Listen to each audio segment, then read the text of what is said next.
Good afternoon, everybody. Welcome to the Edward R. Roybal hearing room. I congratulate you that you found parking. You found your way here. It's Tuesday, May 28th, joined by the Honorable Councilman Mitch Englander. I don't believe we anticipate Councilman Weezar. And we'll run through the agenda. There is one item here. I understand we have police officers. And I usually like to take those cases first to make sure they're out on the field and not stuck in these chambers. But if I may, Councilmember, we can look at item 3. We'll continue item 3 to August 27th, and then hopefully in council September 25th. Item 4 will continue to June 11th of this year, and hopefully in council June 19th. My understanding, we have number 5 as special. Number 1, we're going to continue. We don't have a determined date yet, but that will be continued. Number 2, obviously, is special.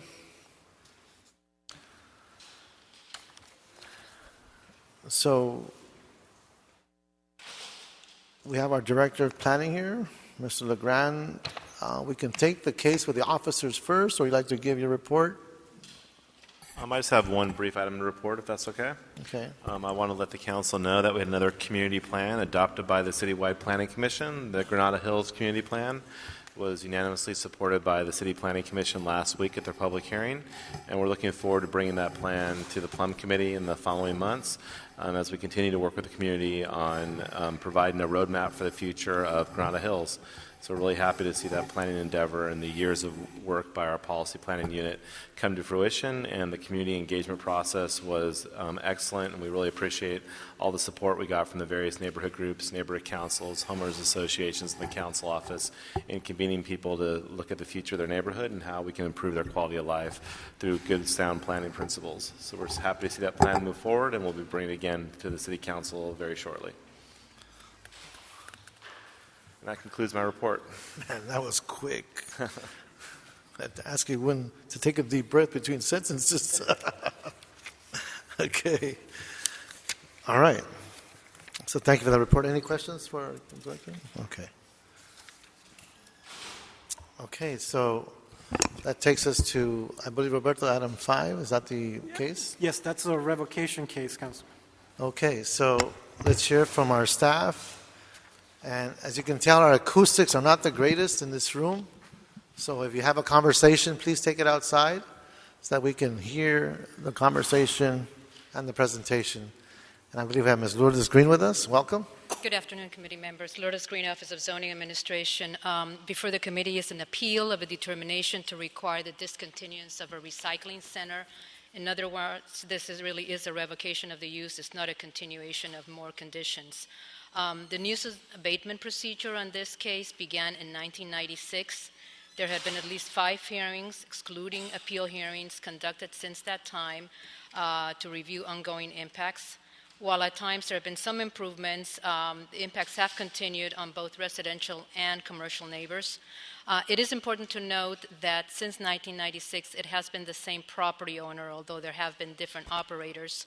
The property owner, really as the landlord, has been aware of the problems, obviously aware of the nuisance conditions, and for the past 17 years has not really been proactive in addressing the problems or monitoring the operators. The current operator, who is the appellant in this case, took over this recycling center only a year ago and apparently was not made aware of the conditions on the recycling use. When he was made aware that there was a plan approval review that was overdue, he did take steps to immediately file for that hearing. I conducted that hearing in August of 2012, and since the operator was recently on board, allowed additional time to just see how he would operate, and after 10 months of monitoring him, issued a decision in March 2013 which indicated really that there had been no major improvements. This recycling center is at a corner location. It's adjacent to single-family homes, which are impacted all the time that the business is open. Impacts, as police will also testify, and as community has witnessed, include loitering, congregating, public drunkenness, open containers, littering, drug possession and selling, the use of the area as a public toilet, patrons going through trash cans, including going into private property, fights and battery. There are conditions related to security that have not been implemented as required. Landscaping to provide buffering has been neglected. Loitering is not discouraged.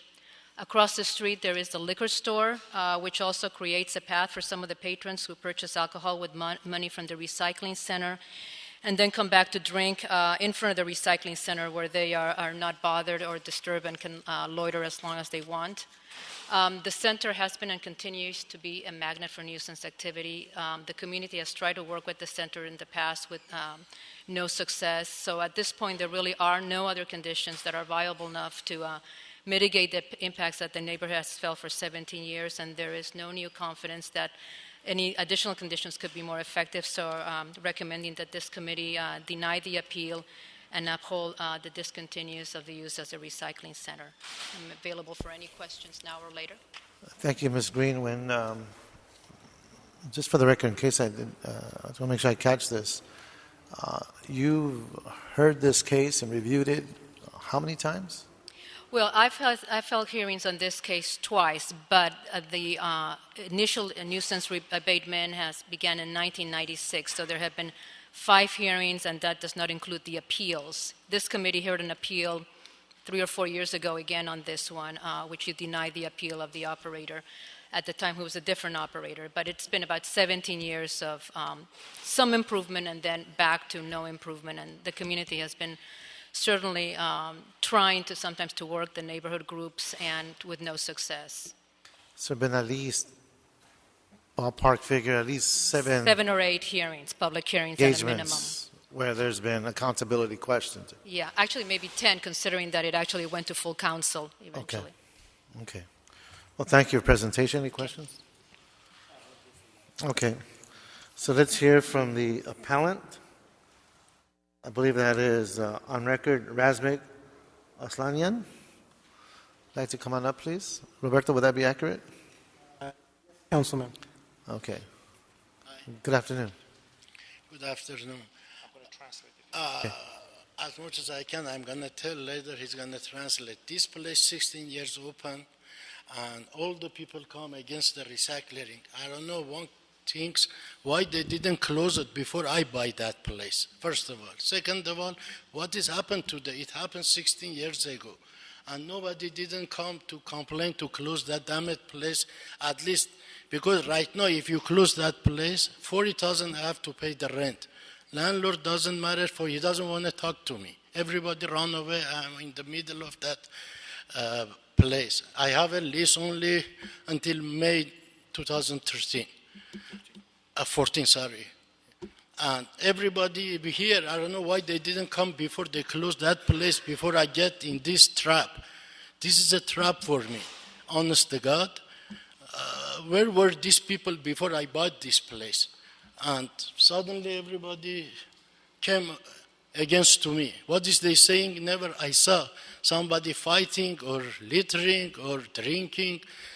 This place is the same place what was the 16 years ago. Sorry if I No. I want to. If I have a chance, landlord give me permission, I'm going to close before these things happen. Because 13,000 already I paid the city beside the other costs, and I don't know what to do. They put me in the trap, and I have a 40,000. Where should I bring 40,000, pay the rent, or destroy my credit? Only the point is this, and I'm again asking, where were these people? They didn't close that damn place before I get there. Okay. Thank you. Thank you. Let me add Yes, please. And give us your name for the record. Sure. Hamlet Betsargis. I'm the manager of the center. I have my card there. Yes, I got you. Regarding the majority of the fundings that what the lady just said, it's correct, meaning that we did find out after that we purchased the center. But there's an issue that when we were doing a transaction, sir, we went to the city on Figueroa Street and we said that there's a recycling center with this address. Is this okay for purchase? Do they have all the licenses? And they said yes. And we paid for the transfer of those licenses, and we find out from the gentleman that is going to come from a police department that there is a corrections that it needs to be made. What we are here today to ask, until April 30th of the 2014, we just want to be open and we're going to close it down. We really don't want to be here. So let me ask you, how long have you had From May 1st. the responsibility of managing the place? How long? May 1st of 2012, sir. I took over the management of that place. Okay, and that's 1 year. Now, when the previous speaker says it's a trap, how long did he have it? Same day, when he purchased it, I was managing the place, as soon as that he took over. And you're unaware that there were at least 10 hearings. We did not know that, sir. We find out All from the problems that come with this place. We did not know, sir. We find out from a gentleman that you can ask him in person because we were surprised. His police officer that he's here, he will testify that he give us a copy of those 17 corrections by himself. We just find out about those corrections that need to be made. So, if I heard you correctly, you're saying you don't want to be in this place anymore. No, sir. What he said, exactly, we don't want it because it does not go through all these problems that we have. He just spent $14,000 on all this fees that we had to pay in order to come in front of you, the fees. The dilemma that we have, as she said, owner knew from day first of 17 years that this is a problem place and he should not to give a lease to us. But unfortunately, we have a lease that is going to be ending April 30th of 2014, and we are closing that day, sir. Okay. I can sign anything you want. He can sign anything you want. We're closing on April 30th of 2014, and he and myself, we have absolutely nothing to do with prior owners. What they did 10 years ago, 15 years ago. Okay. If I say Please. 2 more minutes, we try to get a council to get a detail that how much improvement we did make in this last year comparing exactly year before, but unfortunately we didn't have that much time, but I guess by June 4th we can get this. The only objective that we have, we just want to open it until 11 months, and we are closing, sir. We are closing that place. We're not going to sell none of that stuff. We're shutting down. We're walking away. Okay. Anything else you want to? No, sir. Okay. Thank you very Thank much. you. Any questions? Just a minute. Just a minute. Just a quick question. You're suggesting that you're going to close it down in April? April 30th of 2000. Yeah. But what's the magic between now and April? There's no magic, sir. It's $40,000 to him because the lease, we have a lease that he's responsible for it, and the landlord is saying that he wants his money. If you can't get a landlord to give us to get away from a lease, we close tomorrow, sir. But the landlord, when you signed the lease, didn't disclose all these issues? No, sir. That's what I'm saying. We were surprised. That's what I'm trying to explain to you. Okay. We close tomorrow if Thank we you. can't get that. Thank you. Thank you, sir. Thank you. Okay, we do have Officer John, I believe it's Biondo or Blando.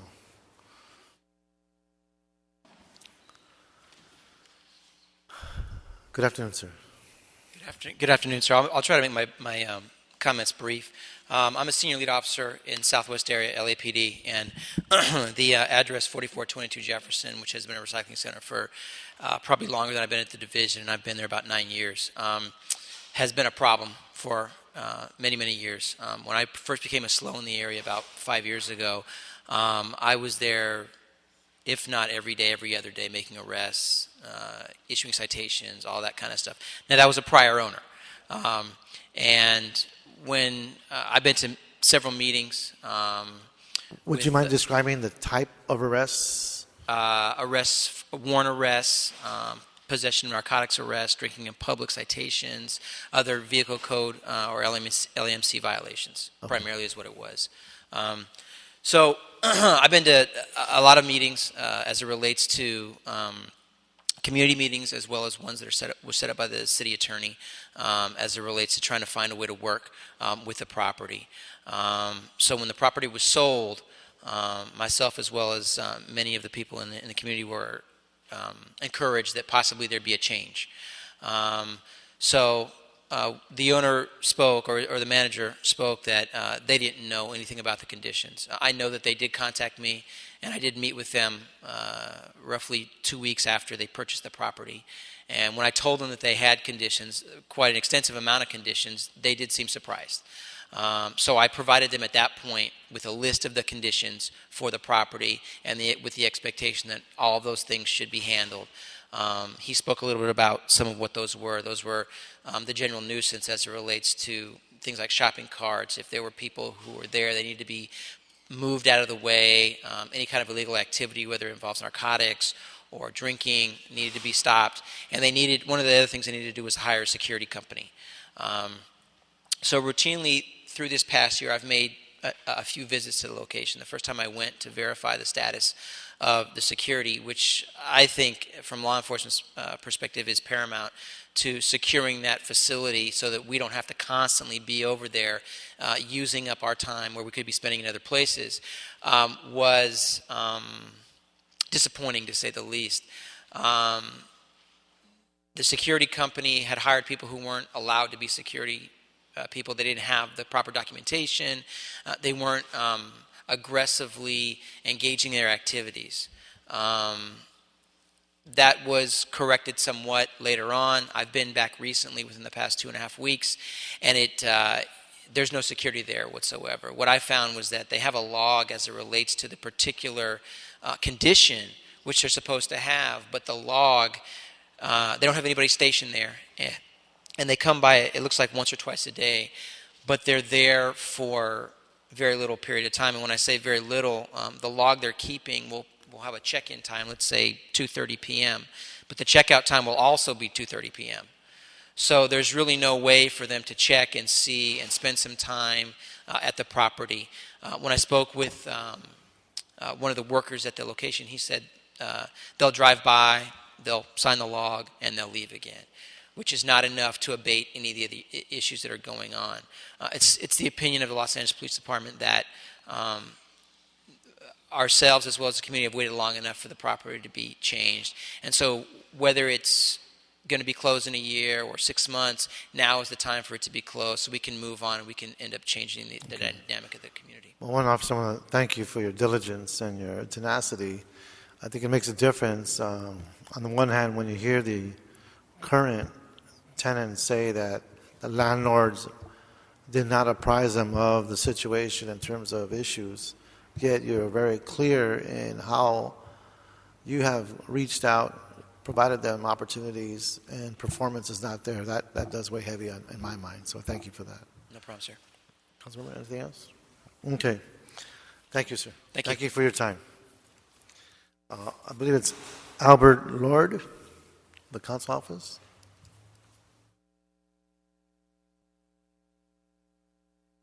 Council members, committee, thank you very much. My name is Albert Lord. I'm a field deputy for the council president whose district this recycling center is in, Council District 10. And I service that area as part of my grid. I've been involved with Officer Biondo, LAPD, the community, and the city attorneys in trying to abate this situation.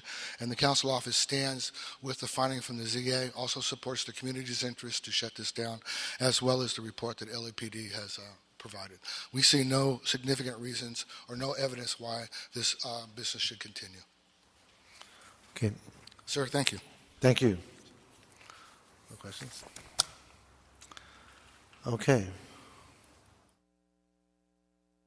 So at this stage, I would move that we deny the appeal filed by Razmik Aslanian and thereby sustain the entire determination of the zoning administrator finding to discontinue the operation of a recycling center known as West LA Recycling located at 4422 West Jefferson Boulevard. That's the second. That'll be the action of this committee. Thank you very much. Roberto, next item. The next item, council members, is item 2, which contains 3 appeals. It relates to a proposed mixed-use project that will contain housing and retail development in CD 5. Okay. We have the staff come forward.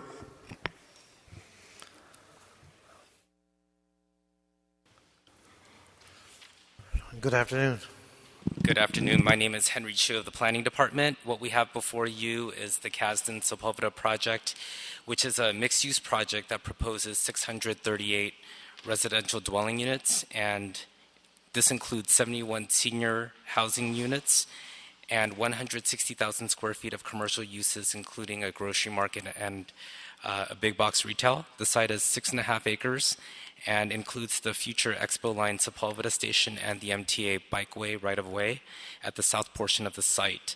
The project is located at the intersection of Pico and Sepulveda, and the project is subject to many conditions that would address the transit opportunities on and near the site.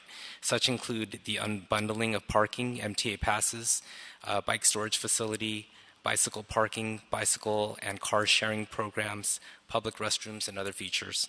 To summarize, there was a public hearing held on December 5th of 2012, and in response to the comments made by the public and by the planning department, the applicant revised the project to address some design issues and to reduce the number of commercial square footage, and it also increased the number of residential dwelling units. So the commercial square footage decreased from 266,000 to 160,000, and the number of dwelling units increased from 538 to 638. At the February 28, 2013 CPC meeting, the planning commissioners required that the residential portion of the project be no closer than 500 feet from the freeway, and unanimously approved the project with the requested general plan amendment, the zone change, height district change, conditional use for alcohol, density bonus, and site plan review. The applicant reconfigured the project to be within that development scope of the EIR and pushed back the residential portion 500 feet away from the freeway. The applicant was required to meet with the different neighborhood groups prior to this plum meeting, and we'll have the applicant speak to you about that meeting.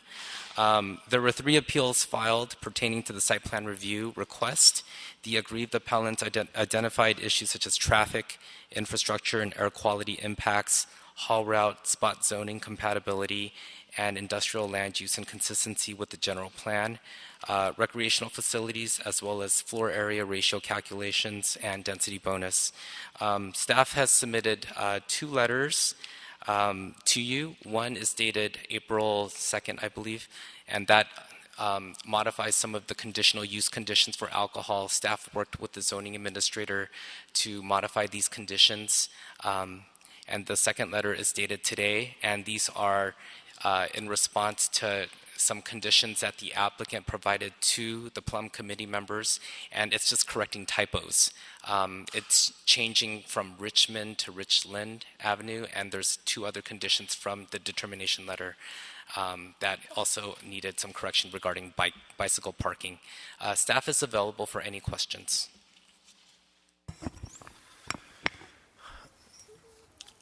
When we speak of the level of engagement with community and stakeholders, how long has this been in process? The application was filed in 2008, and from my understanding and from public testimony at the public hearing, it began around that time. In terms of ideas and meeting some of the things that the community wanted, I believe the applicant can speak to that. Do you have a ballpark figure? In terms of meetings? I don't know how many number of meetings, but there were some, but the applicant can provide that information. Okay. Okay, anything else you'd like to add? Any questions, Councilmember? Okay. Well, thank you for that overview. Well, folks, we have quite a few speaker cards on this item. I think in total we're close to 50. So we're going to go 1 minute each on each speaker. So what I'd like to do is we'll go through the appellants first on the reason for your appeals. And Roberto, can you give us who are the appellants on record? The appellants are Scott Diamond on behalf of the Beverly Wood Homeowners Association. There's also Beverly Grossman and Barbara Broidy. So let's hear from the appellants and the reason for your appeal. We'll be flexible on your time. You'll have more than 1 minute, obviously.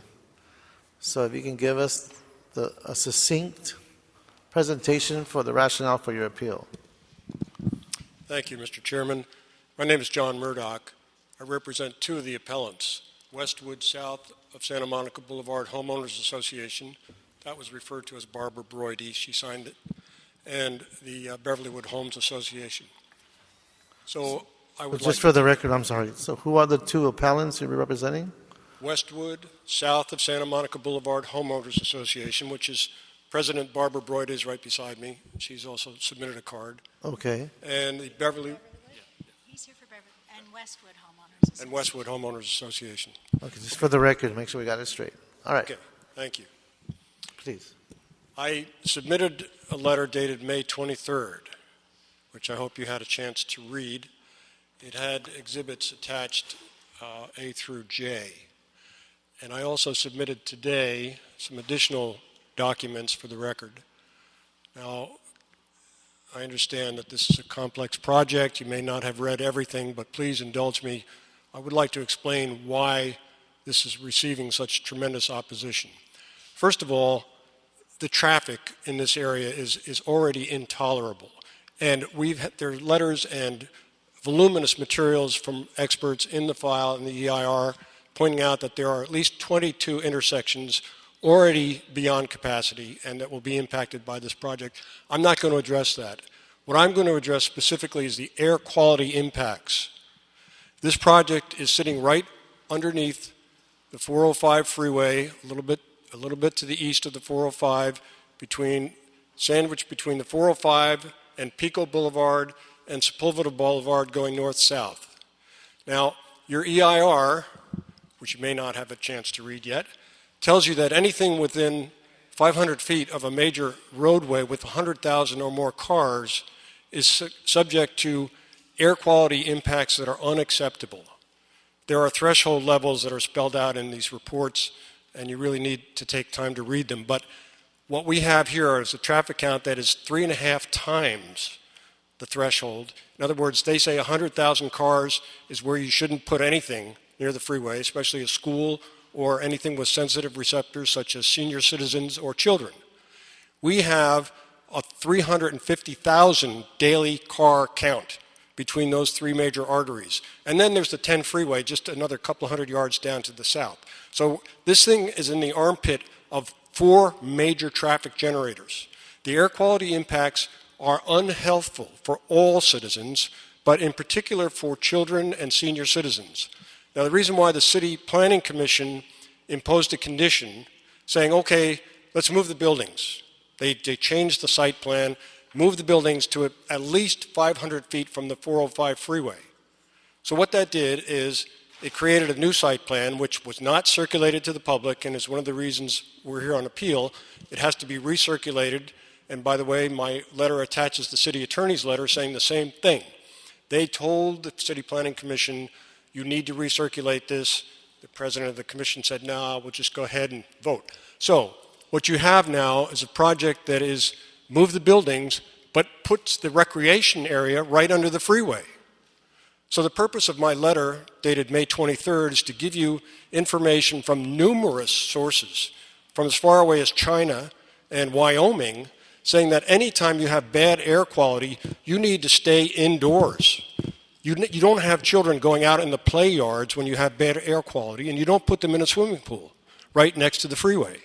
So what the applicant has done is saying, okay, we've moved the buildings 500 feet from the freeway. And by the way, it's just by a matter of inches that they did this. They just tried to squeeze things together. No one has reviewed that plan.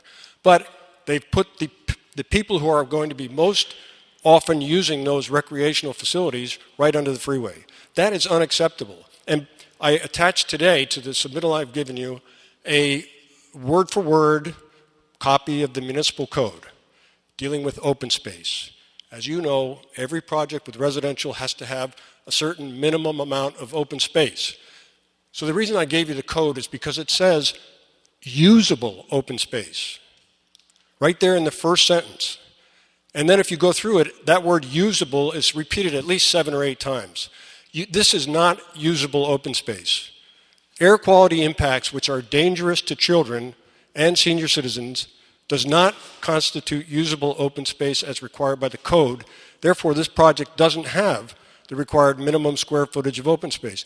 So I know I'm rambling on, but let me bring this to a close by saying that we believe that, first of all, this project is not appropriate as a residential project at all, for all of those reasons, the traffic and the air quality. Secondly, it's industrially zoned. It should be, if it's going to be transit-oriented, it should be used for jobs where people can come to and leave from on the transit. That's fine. They can work indoors. They can have all the filters they want to protect them from the air, but it's not appropriate for this massive residential use.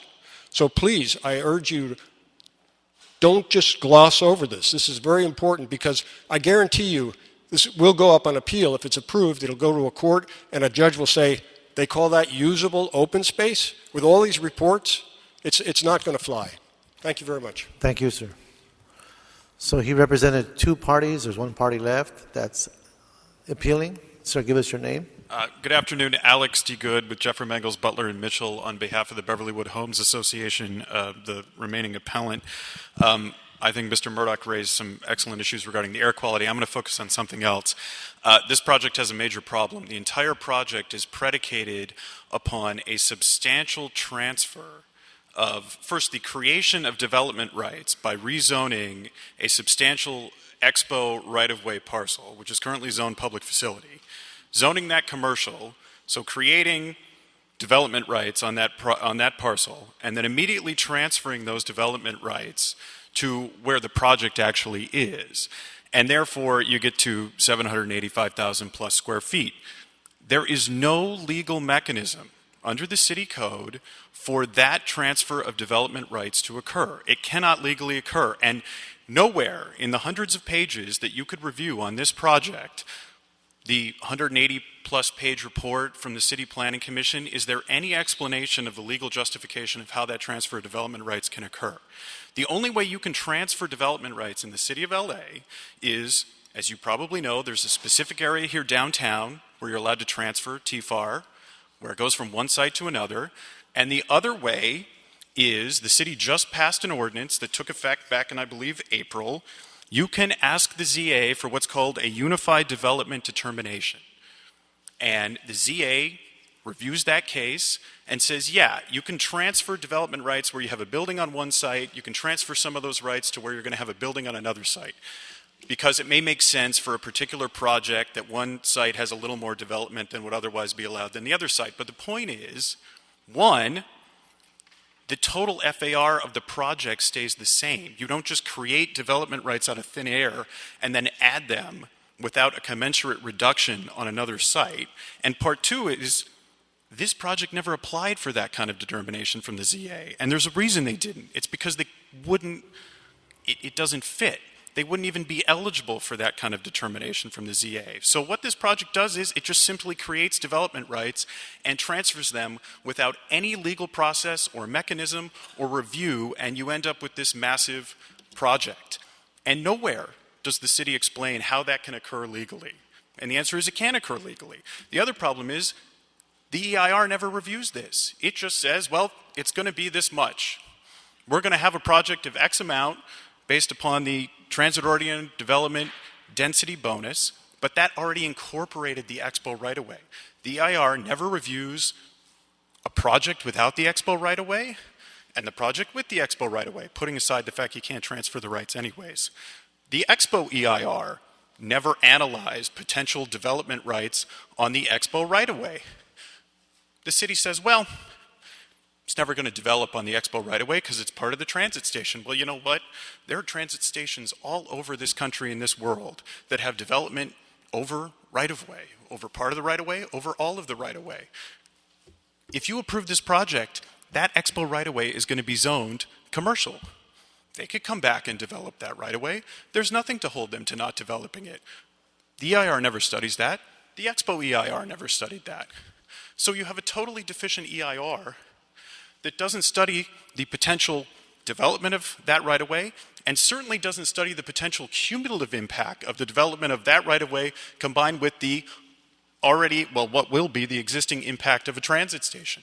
But the key issue here is no one has explained, nor could you explain, how that transfer of development rights occurred. And absent that, you can't approve this project. It will be struck down. Thank you. Thank you. That was the representative. My name is Beverly Palmer. I am not appealing on my personal behalf, but on behalf of Fix the City, Ms. a Palmer, please. nonprofit. Slow down. Sure. Oh, you already thought that was fast. Wait, I'm in just, trouble. Just a minute. Hold on. I know you're raring to go here. I asked who's representing the appellants. Yes. I had one speaker that said they were representing two of the appellants. Then I had another speaker who came that is representing the third appellant. Who are you representing?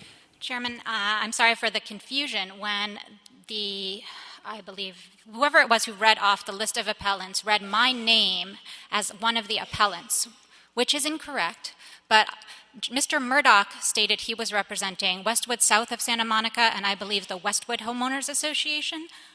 I represent Fix the City, and the previous speaker represents Beverly Wood Homeowners Association. Those, to my knowledge, are the three appellants. And so you're representing, please. Fix the City. This is Henry Chu. She is correct. Fix the City is one of the appellants. Okay, please, ma'am. Just want to get the record straight. No, I appreciate that. And I won't reiterate the points, the excellent points made by either of the prior two representatives, nor any of the points that I made in my letter, which was submitted on Friday, May 24th, which you should have received, and I hope you've been able to review. But I would like to emphasize a few issues that I did not touch on in my letter. The first is that this project never came before the Planning Commission.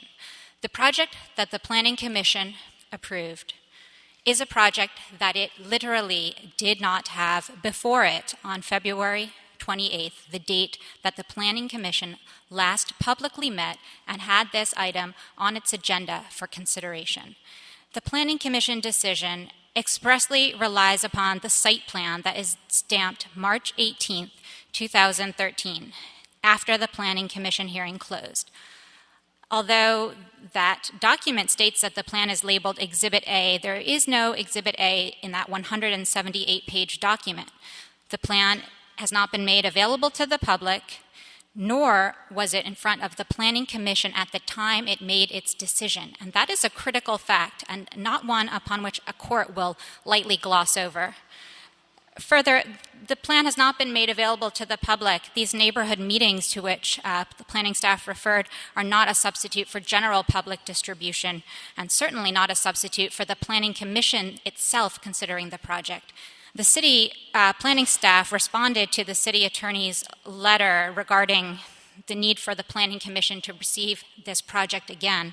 The city's response states that the staff reviewed the plans. That is not the same as the commission reviewing the plans. The staff cannot accept the function of the Planning Commission in making that decision.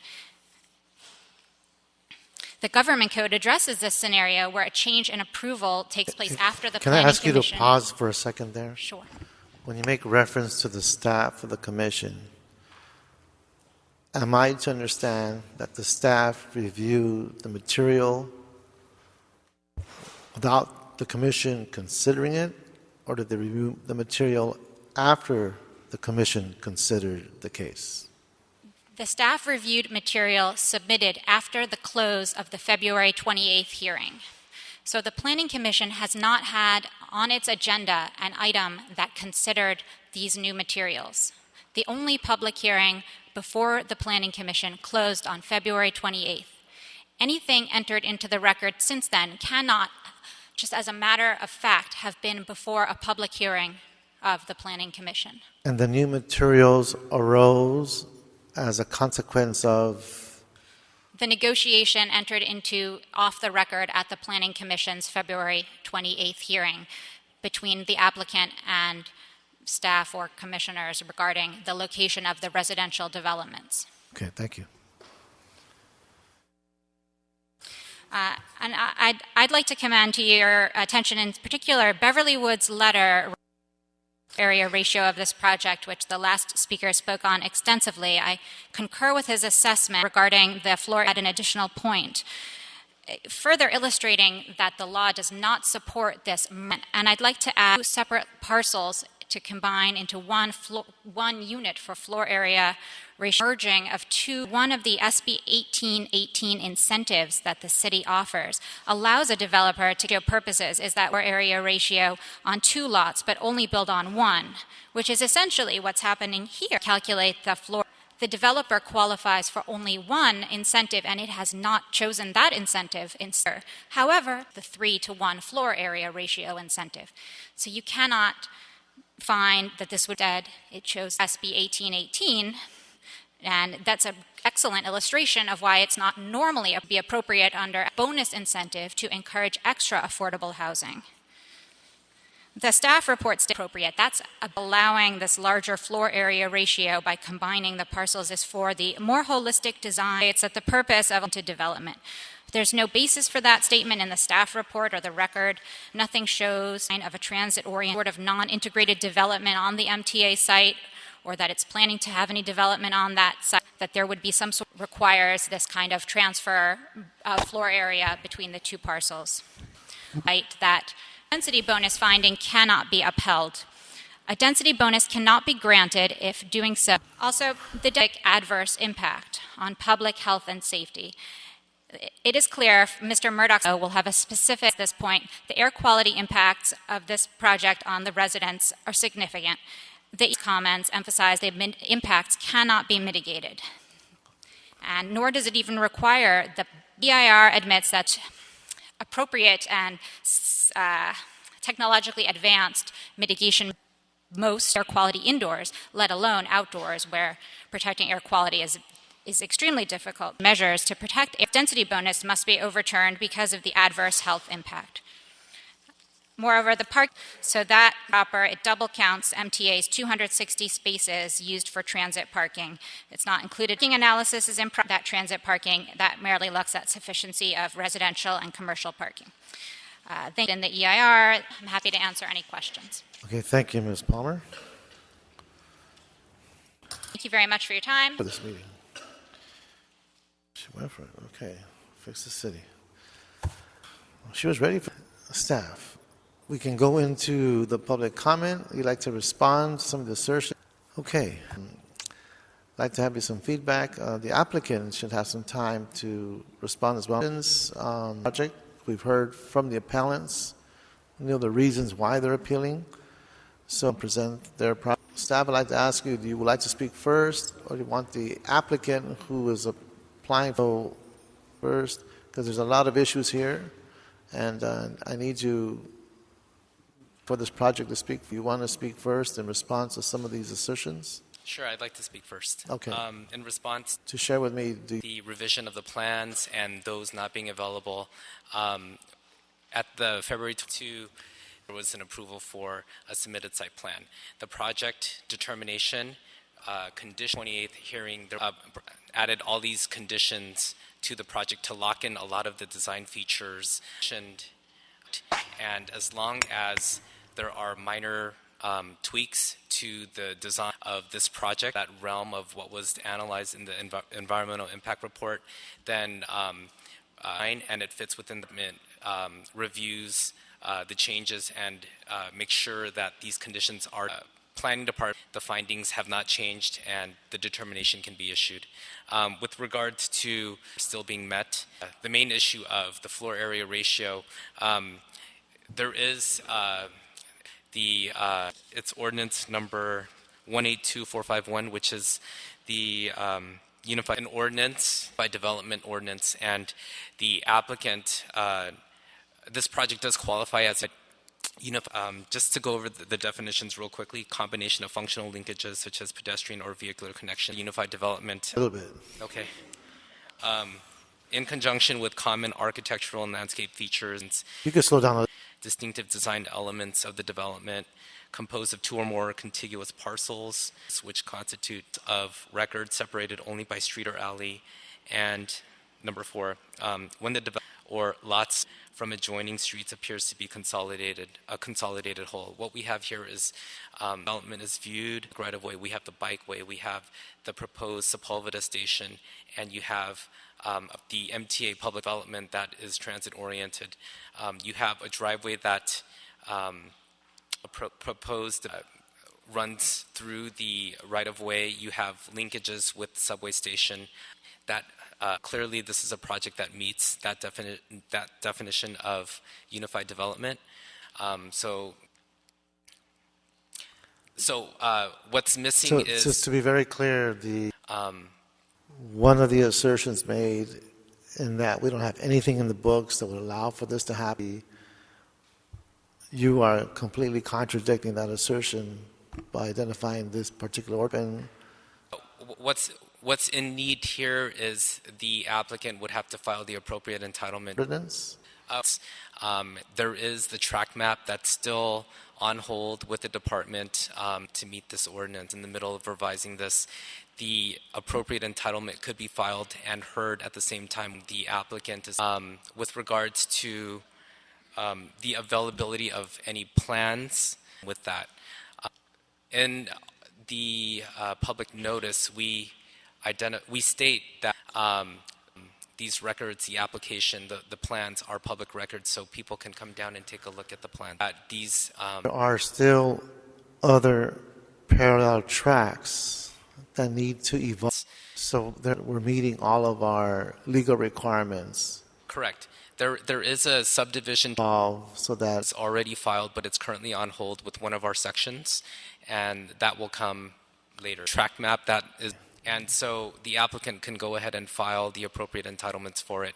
The EIR describes the development as combining the MTA right of way. So are there, and maybe the entitlement that's needed isn't stated. The description is defined in the environmental impact report.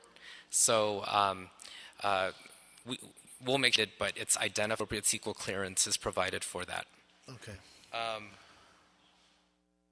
Sure that the appropriate. Just to note that this, because the project site is with the project is proposing an FAR of 2.76 to 1. With the density bonus, they're allowed to go the MTA right of way. So that leaves room for potential development should MTA decide to develop any 3 to 1 onto that Sepulveda station. They would have to go through proper CEQA entitled clearance for that, whether it be MTA or with would also have to receive them. If it wasn't analyzed in this EIR, the appropriate CEQA clearance needs to be provided, but applicant to allow for additional development.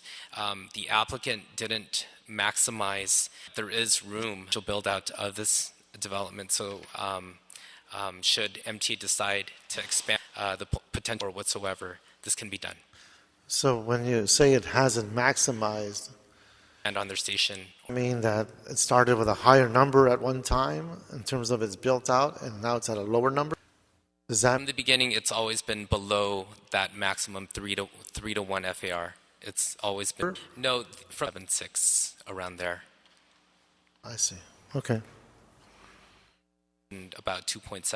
In terms of industrial use, the industrial land use identified the site as one that should be preserved, but it didn't contemplate the policy and the expo line running south across the site.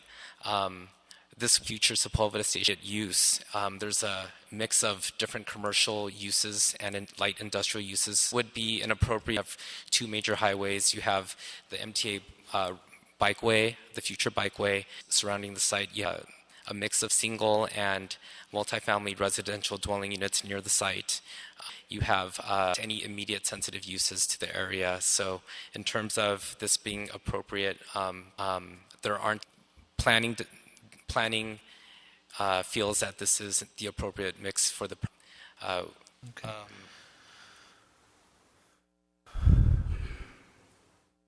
project. In terms of air quality, the applicant has stated that air filters would be opposite side of the freeway, so the input for the best possible air quality coming in through those filters, and the applicant at the public hearing getting a higher HEPA filter. Stated that they would use an air filter with a higher MERV rating, and so in addition to that, there were higher abundant landscaping on the podium area, and you also have public be located just adjacent to the site between the freeway and the storage building located just along Pico Boulevard. So you have that as a barrier, and the proposed development, yes, 350 feet, 550 feet, there are going to be health impacts, but the applicant is working in the mitigation measures. And I believe I responded to the king on addressing those. That's a critical statement here. Could you repeat that? When you say working on, that's a critical statement. So when working on, EIR specifies certain conditions. Can you tell me, as this case, that this project does address the planner overseeing the to the extent that it is standing on CEQA law based on mitigation, its process? So the question is, you have it how the city conduct from 350 to what's the to 500 feet away. 500 feet away. The change current scenario that's reviewed before us is the 500-foot setback. What was and the IR is 350 feet. 550 feet just adds that additional space. Analyzed in the EIR still falls within and that that's envelope. the new setback before us, correct? The 500. Yeah, that's what's before us, the 500 feet. Barrier. And by setting it back, you're saying that we are addressing so the need to understand the impact and pushing it further improves the project. Is that what you're suggesting? Yes, the 500 feet, 50 back is still within that that envelope that was analyzed, and this is addressing the 500 feet, the hazards of being adjacent to the freeway. The City Planning Commission wanted to make the project was still within that development scope, and that they're sure that back further away from the freeway. Now, does that capture the essence of residents would be pushed? Came from city attorney and responded by the director of the planning department? Correct. A letter that there was a letter issued by the city attorney, the director of planning issued, and it basically stated that we're still within the development scope. To respond to that, the project doesn't create any additional impacts. The EIR in the EIR. Okay. All right. And what was already identified. I tend to say this, but maybe we should allow the applicant to also make its statement. And I'm a little hesitant to be, but I want to thank the staff for your presentation. Don't go far, knowing how long this hearing is. If I could, rather than have the applicant come up twice, please. If you wanted to, just a recommendation, if you want to go through the cards first Well, and then have them address. The applicant hasn't come up yet. If we could, then after. That's true too. I like that. I like that idea. That's I know. Yeah. Now you can capture it. Right. You can leave before traffic starts. Okay. Okay. That was it. It started already. Okay. Well. Okay. So we'll start with the opposite. Clock here. It says 1 minute. When you come to the microphone, give us your name and address. And now, do you have a clock? 1 minute. Many of you have written eloquent letters. Try to get to the point of your letter and your statement within that. At the microphone, and you realize the person in front of you or before you had already spoken and said what you wanted. If you find yourself, it's okay to say agree with the previous speaker or speakers and give us something new to say, something over and over again. So appreciate your support. So we already heard from Bev, so that way we're not hearing the same was with Fix the City. Let's hear from Alex DeGood, Billy G. Palmer, who come on up. Then Sharon Commons, I believe. Alex DeGood. You spoke? Okay. Great. We're on a roll. Sharon Commons. Hugo Rosetter, I believe. And then John Murdoch. Appreciate it. Good day, ma'am. Good afternoon, council members. Thank you. Mar Vista Community Can you just form a line? does not support this project as submitted.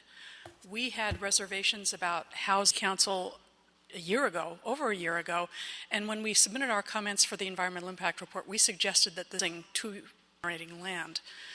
We see no reason to change that position. We also sent a pretty strong should be jobs generation to the city attorney and to our council members. It should be noted that Mar Vista Zone 1 is actually represented by only worded resolutions, so we are in the scope of this project and have legitimacy in commenting. By the Honorable Paul Correll, the City Planning Commission hearing was irregular, to say the least. If I were to do this, but we feel, right? Right. And that's happened numerous times at that hearing. I'm not on record. Negotiation between the public, the developer, and the city, that everything be done in a transparent, important when there's a negotiation. And my feeling is this does need to go back to Planning Commission so that can happen. Thank you. Thank you, ma'am. Manner. Then we'll have John Murdoch after John Lillian Laskin. Good morning. Hugo Rossiter. I'm a resident. Hugo Rossiter. I lived for 18 years within about 6 blocks of this project, and I now live a little further resident of West Los Angeles. The thing that I think strikes me the most is the impact further to the east. And last week on Thursday, I drove westbound on traffic to Sepulveda at 4 o'clock in the afternoon. It took me 35 minutes. On Friday from Westwood, I had a different errand, and I came east on Pico from Bundy back to my home almost, coming back Westwood, and that took another 45 minutes. The traffic is insane to pass a week in this area, and I cannot imagine any way whatsoever that this number of cars and this lane during nobody can possibly be accommodated, and transit-oriented doesn't change the amount of commercial activity that one bit, in my view. People take the transit in order to go downtown, not to go shopping around the traffic movement around. Thank you. Thank you, sir. You already spoke. You'd like to speak again? I did speak, so Corner. but I will take 15 seconds as a resident and use my card. I drive Pico all the time, and I wanted to let you know that. Correct. That storage facility is not between the project and the freeway. The storage facility, Mr. Chu, is not. The project with its resort-style swimming pool is right under the freeway with no barrier. So it is on Pico, not a mitigation. There is no mitigation for the air quality on that open space. Thank you. Thank you, sir. So that is not. Lillian Laskin, Martin Rubin, Bruce Campbell, come on up. Lillian, should you choose to speak? You don't really have to, but if you'd like to. Hi, I'm Lillian Laskin. Okay. I am a resident of and have been for 40 years and watched the growth over 40 years to where Mar Vista is true. You cannot travel in that area 6 to 7 hours a day. It's people are saying. And the fact of the matter is all of these points about having it made act, making sure that they know about, that they have a chance to speak on it, propose some kinds of alternatives, clear to the public. There are too many problems with something this size. It's completely inappropriate. Hasn't happened. It's completely illegal what they're doing. They're just running it through so fast that it will end up being litigated if it goes through. Thanks. It doesn't make any sense. Good afternoon, Chairman Reyes and Commission. 2800 block of Barry Avenue, Vice President and President-elect of the Martin Rubin Neighborhood Associations, part of the Mar Vista area, just in District 11 South, Northwestdale. I agree with the appellants, all the things that were brought up. I want to agree that particularly the air quality, with traffic as bad as it is on the west side, and that this would just exacerbate gridlock, which would increase air quality.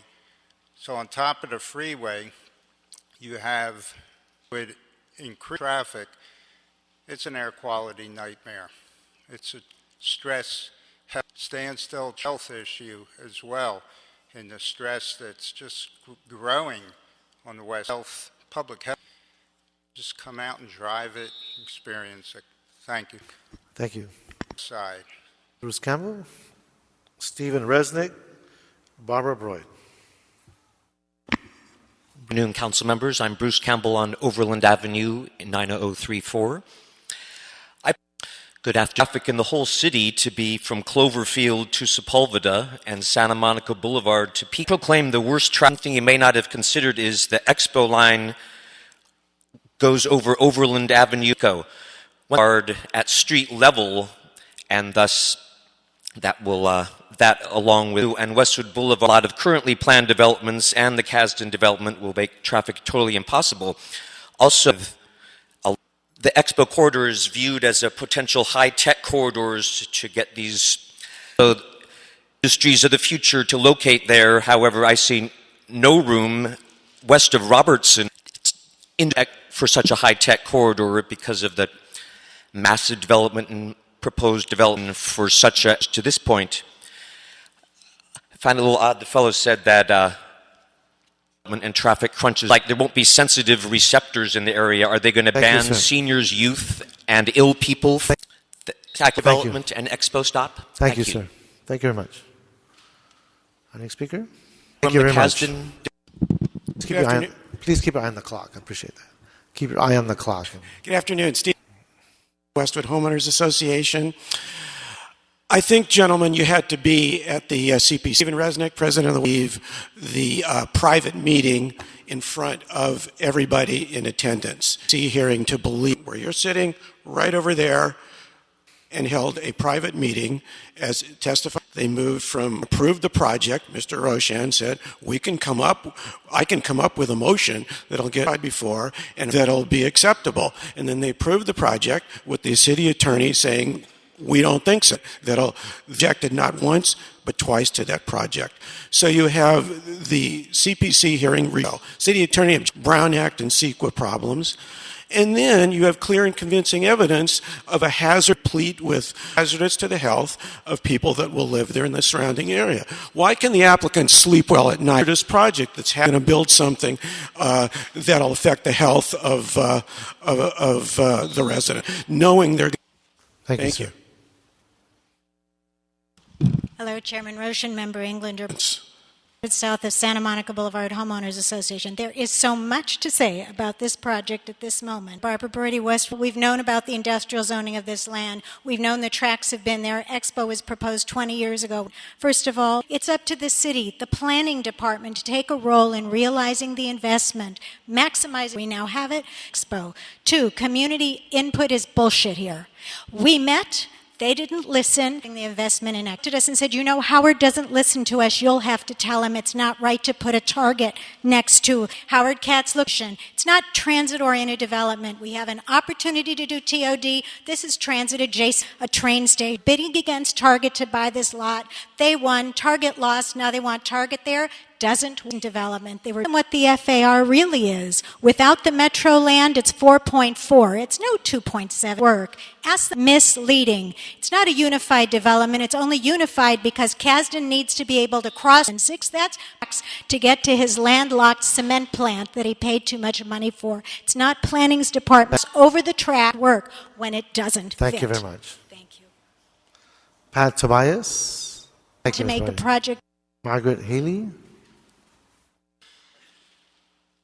And Bennett Cohen. Good afternoon, ma'am. Good afternoon. Pat Tobias, West Santa Monica Homeowners Association. I agree with everyone who has spoken south of Santa about gridlock in driving around that area and so far afternoon and think you might get someplace in 10 minutes. That's before the project comes in. I at 4:30 in the Murdoch regarding the health agree with Mr. Put the open area with the swimming pool and the seniors right next to the freeway. That's nations if you than having moved it the other way. So you're causing more ridiculous problems that are really going to make an impact. Thank you. Thank you, ma'am. Health problem. Healy, I live in the area and have for many years. There is no justification for a zone change based on. My name is Margaret Plan. Taking land zoned for industrial use is a major mistake for our community and for our community city. We need industrial zones for uses such as dog kennels, wine warehouses, body shop communities throughout the manufacturing, storage facilities.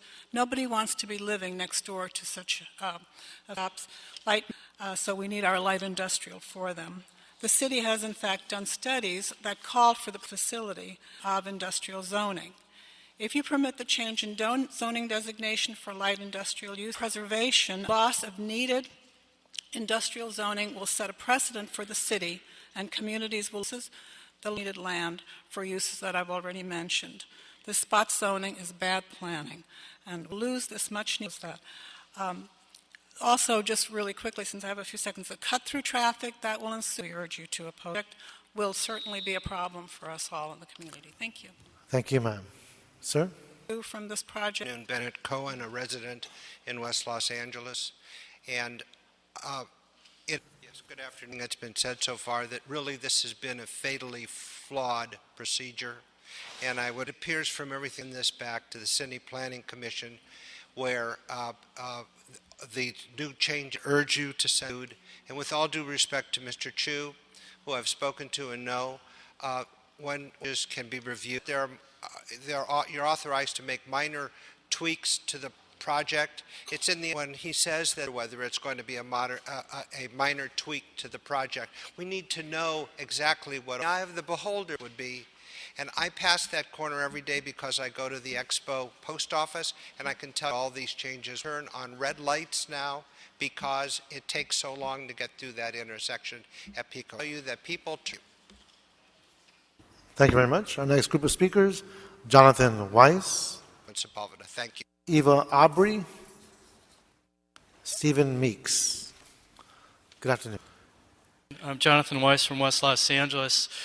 Zoning should be a public process, so when changes are made through good afternoon, shitting agreements and backroom deals, we're asked to rely on the city and on the developer. However, in my experience, through exclusive negotiation be a reliable partner. As secretary of the Marshall P. Riddick Youth Center, I spent many hours meeting with Kasdan. Kasdan has not proven to profess an interest in providing handicapped access. Eventually, she stated they did not have money for it. As representative Westwood Neighborhood Greenway concept, I walked the Greenway with Kasdan representative, who said what a compliment it would be. The originator of the, unfortunately, no support was forthcoming. Finally, as a member of the City of Los Angeles Bicycle Advisory Committee, I went to a project and representative to discuss best practices for bicycle facilities. My fellow member met with Kasdan again.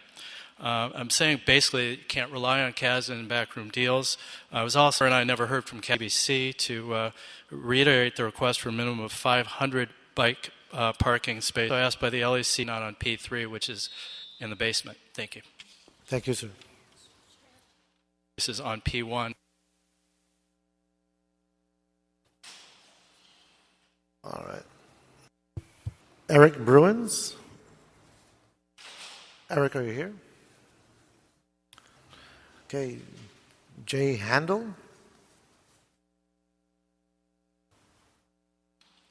And Mr. Bayless, Sean Bayless, would you like to speak at the end, or do you want to speak now? Okay. Good afternoon. Thank you. My name is Jay Handel. I'm the chair of the West LA Neighborhood Council, the vice chair of RAC, the Alliance on the West Side, and the co-chair of your budget advocates who don't like to see lawsuits that you guys create that end up costing us hundreds of thousands, if not millions of dollars by poor decision making and not taking advice of your city attorney. This project is so far out of scope, it's ridiculous. And anyone who comes to our area just has to walk the area, shop the area, or try to shop the area. The reality is open, honest, transparent government, proper, reasonable development. None of that's happening with this project. We have documents that aren't signed that are going to be sent in, but they could be sent in, but they're not sent in. We have scope of things being changed, but we're not quite sure what those changes are, but they might not be. The reality is, I feel like I'm in a 3-card Monte here, guys. This is a big project that's going to affect all of our area. My district is completely adjacent to that area. We're asking you to pull this back. We're asking you to have proper look at it with a real transparency for everybody in our district. You've got CD5 saying stop it. You've got CD11 saying stop it. Bring it back. Let's look at it correctly. Let's bring back to the planning open, honest, and transparency. Because this project is going to set the tone for what the people in this city are going to believe is going to happen when you merge planning and building and safety. And this is a very dangerous line you're crossing right now, allowing these things to happen after the fact and against the city attorney's advice. Thank you.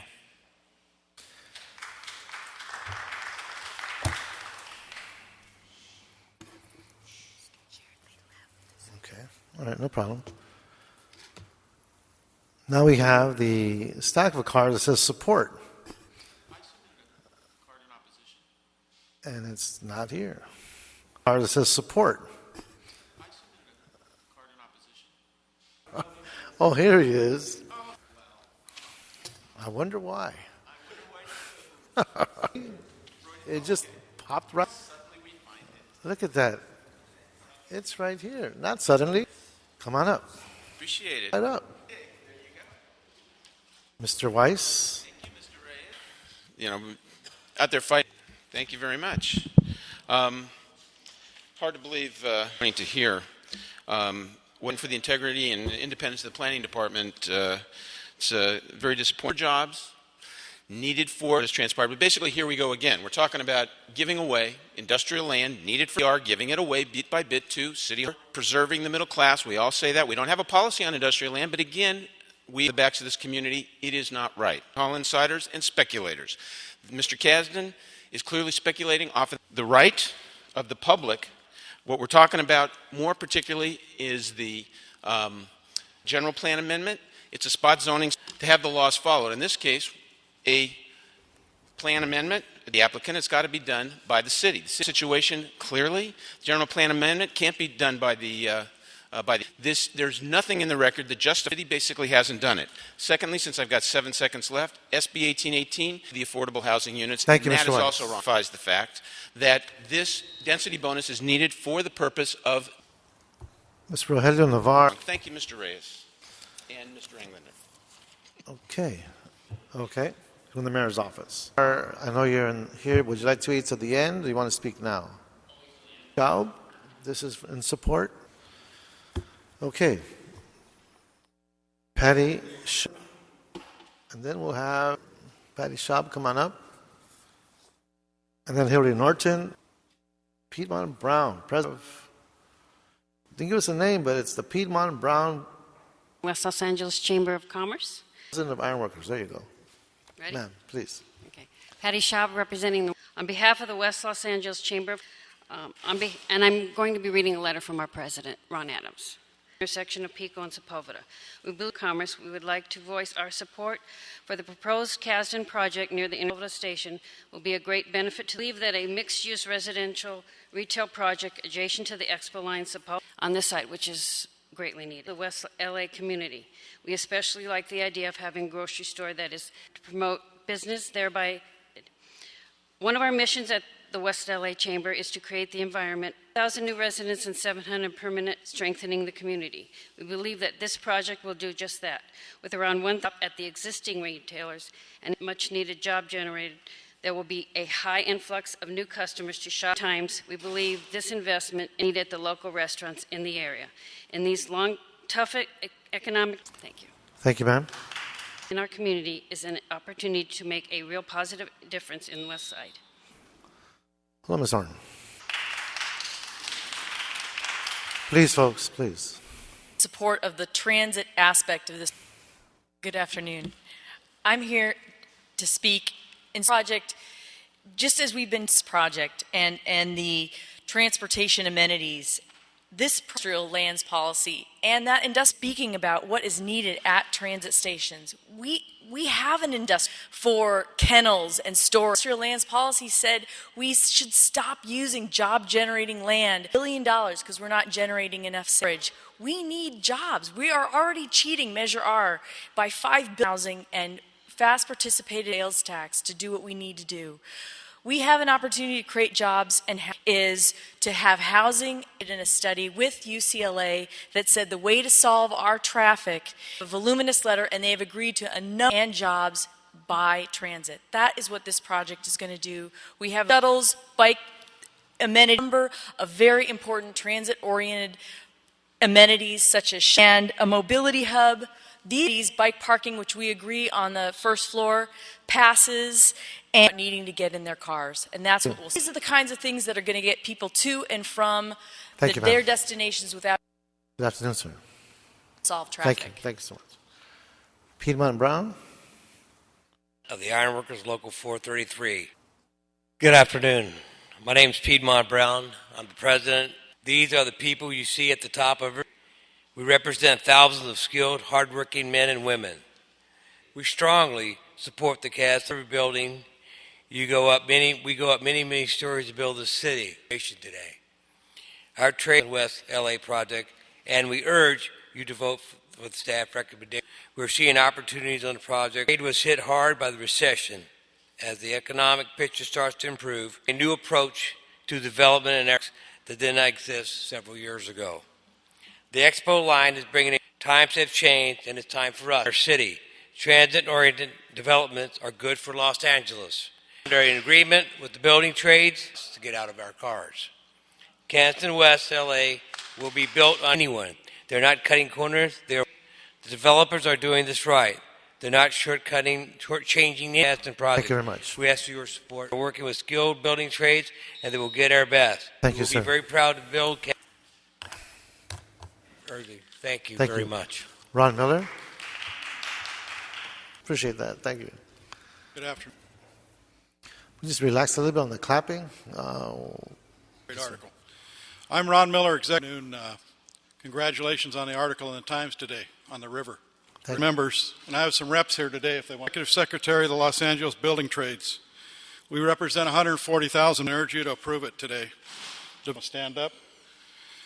We strongly support the Kasdan West LA project. Councilman Koretz, who represents developers, made great efforts to work with the community. The developer is also working with the city and moving forward. More than presents this neighborhood. This is an ongoing process. Today's vote is an important step in that are not on our roads. That's less pollution. 26,000 people use the Expo line each weekday. That's thousands of cars Expo line. We need to have housing and less traffic. This is an opportunity we have to take to reach the full potential. It provides shopping near homes as well as near it. Kasdan West is a transit-oriented development. Rachel Carvello. Mass transit so commuters don't have to use their cars. Thank you. Thank you, sir. Greg Lewis. Then Rachel Carvello. Then we'll have support of the affordable senior housing component. Adolph Navarro.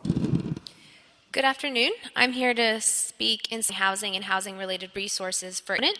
I'm with Affordable Living for the Aging. ALA has been providing that positively impacts their quality of life, aging Angelinos for 35 years. Our mission is to provide seniors with housing. ALA manages large wait lists to better economic security and overall health. As an owner of senior housing, ALA increased significantly over the last 3 years. To illustrate the demand, the number of phone calls ALA staff receives from seniors in need of housing in the city, because 60 units, thousands of residents apply to the few openings at new housing projects throughout this are scarce, but preferences remain strong and house only 60 individuals. Living on small fixed incomes means housing choices provide residents with easy access to the Expo. Kasdan's proposed project is well situated in a walkable neighborhood and will perform for allowing seniors to function as independent light rail, on-site grocery, and pharmacy. Affordable, stable housing is a basic platform. Independent contributing members of the community, I urge your support for the Kasdan West LA project. Hi, my name is Greg Lewis. Thank you. Down in strong support of this. I represent about 1,100 plumbers and pipe fitters that live and work in the area.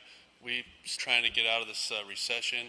project. We suffer from very high unemployment rates, as we're a win-win for everybody. So but we need these jobs extremely bad, and this project just makes sense. Sounds like. Thank you. Please. My name is Adolf Navarro. I'm with Plumbers Local Council. Hear me? Area, and we're in strong support of it. 761. A lot of members out of this area complain about traffic. People complain about the air and everything. And, it seems to amaze me all the time. People complain. I think we should just get this project going. You see them on the freeway. More than driving on the freeway and stuff like that, so that people could jump on the buses and all that stuff. Well, I spoke Greg Lewis. It's better to just go for it. Thank you. Thank you. Tom Gutierrez are here. Then Airless. Tom Gutierrez. Good afternoon. Eric Anthony. And Ken Hooper. And I represent right now hundreds of thousands of veterans. Yes, sir. Good afternoon. My name is Tom Gutierrez. I'm a disabled veteran. At the military bases and giving them opportunities that are coming home. And from time to time, I'm asked to speak, and it was the Defense Appropriation Act that the building trades has offered. The program started in 2003. And what is the helmet? It's a transition between military, which was endorsed by both Republicans and Democrats. Wow. Guy or girl, because they're deployed to different job sites, and construction workers. The contractor gets a great guy to take on the challenges that face them. There are two winners in this. They get up early, well-groomed, well-dressed, and ready to start off at an hourly pay, which is subsidized. In this case, I just told you what the contractors, but how about the veteran? The veteran, all building trades have a pension program by the GI Bill. Health and welfare benefits are provided by the contractor, and it actually provides a great retirement as soon as they retire, to college accredited. I urge you, there's 250,000% of the construction trades, all their things own. Thank you. Give them a break. Thank you. 1,000 of us coming home, 15 to 20,000 in California. We have Eric Anthony, Ken Hooper. Next group of speakers. My name is Eric Anthony, here on behalf of the Los Angeles Business Council. And then Rachel Carviello. Good afternoon. It includes 600 new apartments and affordable senior housing. The LABC supports the Kasdan West LA project because in 1,600 construction jobs. Component, 700 permanent jobs to fill the commercial space. It's next to major bus stops. It includes the project will maximize transit ridership along the Expo line, potential bus layover zone. The LABC large-scale bike station and rideshare parking, and join us. Thank you. The next speaker is proud to support this project, and we urge you and the planning department. I'm here representing the West Angeles Community Development Corporation. Good afternoon. My name is Kenneth Hooper. About 20 years, we have a real estate division this afternoon.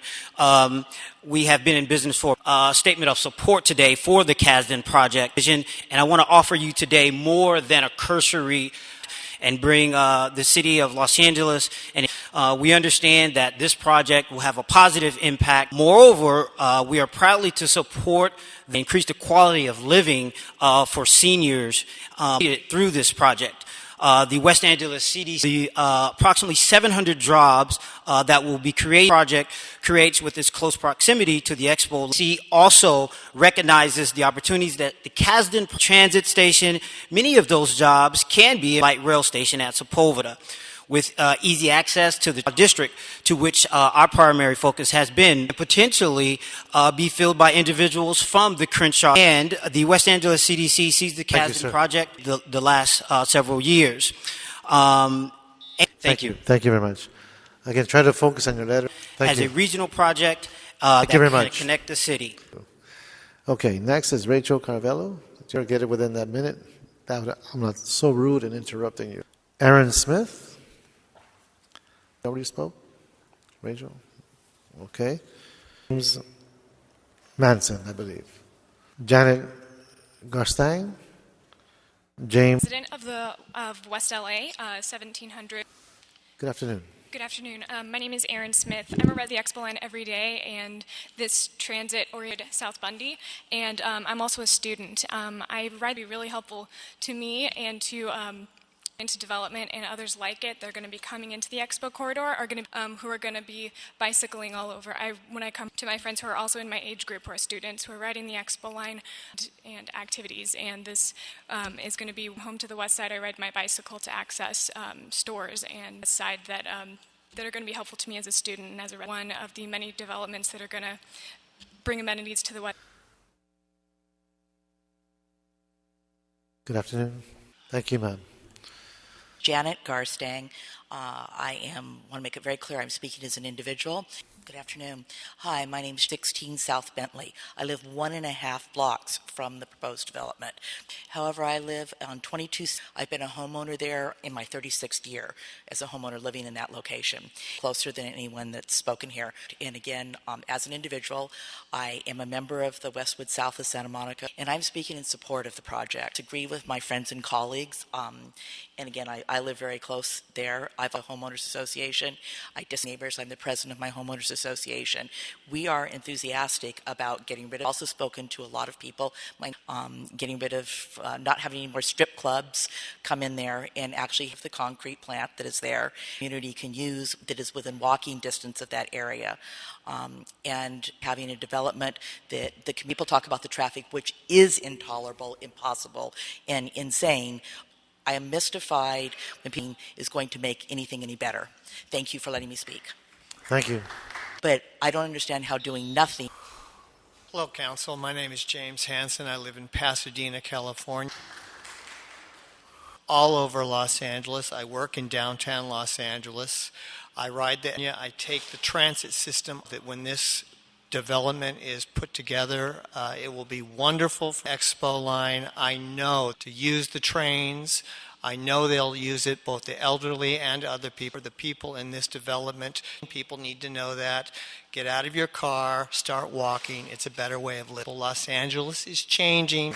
Tava Williamson, you really got to restrain your energy there, buddy. Thank you. Let us get through this. Because then they can't hear their names. Tava Williamson, and Ryan Lawrence. Are you here? Then Aaron Luber. If you don't feel compelled to speak, that's fine too. It's Bowden Street. Asha, I'm sorry. Aaron Williamson, 5610 and Lawrence. Coming up. Good afternoon. Good afternoon. I'm Tasha Williamson. Aaron Luber. And I represent parents who have children that are attending college, like two of my boys who probably 5610 Bowden Street.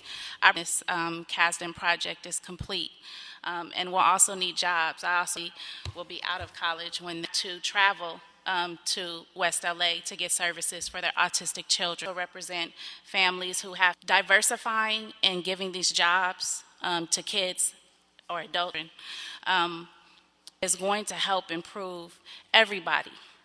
It brings us together. South of Los Angeles, I see no diversity on one side. I see a huge diversity on the other. And there's a lot of opposition us against them. Our children need opportunities. Our people in South LA need opportunities. We need to stop having this verse again. Give that to them.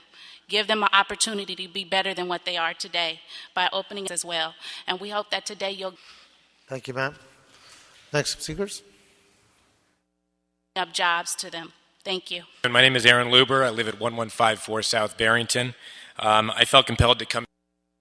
Hi, good afternoon. All the opposition. I also drive on my way down to the Kasdan project every single day and hear and speak. Obviously, I've been hearing about. It's amazing that I see all this opposition and hear about the people that are fine living next. Felt compelled to speak and the concrete plants. I think this is absolutely ridiculous. The Kasdan project wants to bring a to industrial places, and it's wonderful. From my vantage point, Kasdan has done everything it can to meet all the components of transit-oriented development to our community by incorporating elements that not only encourage transit use, but also promote other alternative modes of transport. So, a transit-oriented development. There's the definition of a TOD is a high-density mixed-use development within walking distance. I went on the website, and they boost transit ridership, they increase increase location efficiency so people can walk and bike of transit stations. They have new for the public, creates a sense of place and enhance the pedestrian experience. This is exactly what Kasdan is doing. Provide a rich mix of housing, generate revenue. Please support this project. Thank you. Thank you. With this transit-oriented project. Victoria Moore, Spencer Villasenor, Ryan Lawrence. Then we'll have... Hi, I'm Ryan Lawrence. I'm a longtime resident of both Cheviot Hills and West LA. And Rob Nesbitt. Ever get fed up with the same people from the same community groups attending these hearings? I wonder if the city decision makers are glad to see fresh faces today in big numbers supporting this project. Look at the demographically opposing everything. I'm so all ages, all ethnic backgrounds, people coming from different parts of the city. Of the people who support this project, this forward-thinking project. Now that we have built the first phase of the Expo line and are at work, the same cannot be said for the people who oppose develop around this light rail artery. And yes, by development, I mean dense work on phase 2. It's time to properly, with the means to live, work, shop, and travel via public transit all in one location. Densely populated, mixed-use communities, and scary idea. But they do it successfully in cities all around the world today. Some are acting if this is a novelty. Curbed LA ran a post last week intimating that the opposition might be having some success. Why should LA be late to the party? Throwing stuff at the wall and hoping it sticks. Give me a break. It's the same tired song that's delaying this project. Desperately do what's best for the city. Please approve this project. Thank you. There's that long letter again. Dance. Please ignore the Thank you very naysayers. much. My name is Victoria Moore. I live at 3015 Chester. All right, come on up. My testimonial. I've always used public transportation, even when I owned a car. Chesapeake Avenue, I'd like to read you my cost. Not only did I learn more about the city on the bus, I also got to meet a lot of interesting people. Because of the convenience and low cost 12, I became even more dependent on the bus because I was diagnosed with breast cancer. Then in 2000, appointments and medical procedures. At the time, the buses were becoming increasingly crowded and had to travel to a lot of doctors longer and longer. Just when I was at my wit's end, the Expo line opened and I became crowded, and the wait at the stops travel decreased and my enjoyment at rediscovering the city increased. I don't believe I'm a regular rider. My stress left people of all ages and backgrounds taking the Expo line every day, the week too. I'm the only one either because I've noticed more at Sepulveda and Pico with the mixed-use project created by the Kasdan Property Group adjacent. Now there are plans to open an Expo line. I'm excited about the possibilities. Besides a large number things into the Sepulveda station. I should have had you speak first. Come on up. Wow. That was great. My name is Rob Nesbitt. I'm a resident of downtown LA, and I'm good afternoon for the Kasdan project. I've been a resident of downtown, speaking for myself, and I'm speaking for. I've witnessed the incredible growth downtown because of for some 16 years, moving out from the suburbs back into the city. And it's very exciting. The infill that's happening. 10,000 people in 2002 to, it's gone from about, I don't see any problem with the traffic and that huge, over 50,000 today. I think there's a lot of it, but it's going to go down. All the people who are living downtown, influx of people. There is traffic about the fact that they don't have to drive so much. And I think everyone is very excited in West LA is to be a tremendous asset to the city and will get this project going. Thank you very much. Help to cut down on traffic. Thanks. Senor, resident of Mid-City, Los Angeles. Thank you again for the opportunity to be here. I would like to voice. Good afternoon, Spencer V. I think it's important and imperative, in fact, that you understand how important projects such as these are for the future. My support for Kasdan West LA. The mayor has done a tremendous job advocating for TOD, or transit-oriented development like this, of our city. Our outgoing city along high-volume rail and bus lines. Public transportation and environmental advocacy, calling for smart and elegant, high-density, smart everyday people who care about improving our way of life here in the city with traffic in mind. City groups, urban planners, smart. This project will also create thousands of construction jobs and hundreds of permanent jobs. It's no support of such projects. If this project was in most other neighborhoods in Los Angeles, I highly doubt there would be much surprise that the unions are here in force like they are. Local opposition to this project stems from an unspoken discomfort with the idea that Expo line controversy. I fear that much of the law bring a new diverse mix of cultures to the area, which frankly is a scary thought to some of the opposition. Along with this Kasdan project, who has family all over the city. I believe the Expo line gives, as a born and raised Angelino, they're unfamiliar sir. with, and will give Thank them you. job opportunities accessible by Thank mass you. transit. Thank you. Gives them an opportunity to visit a part of the city that. Mr. Weiss. Mr. Weiss. Mr. Weiss, I showed respect to you when you spoke. Please show the same respect. Thank you. Please.